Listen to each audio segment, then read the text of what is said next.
این دبی چاکلتی که خیلی معروف شده تو آلمان هم اومده، گرفتیم بریم تستش کنیم ببینیم چجوریه.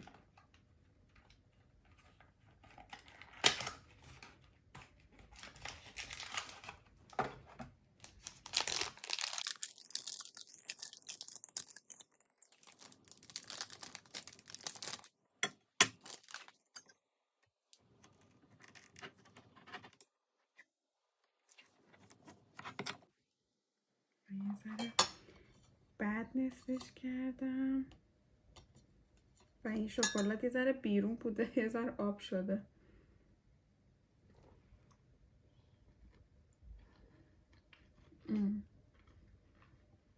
پسته‌ایه و مزه خیلی خوبی داره.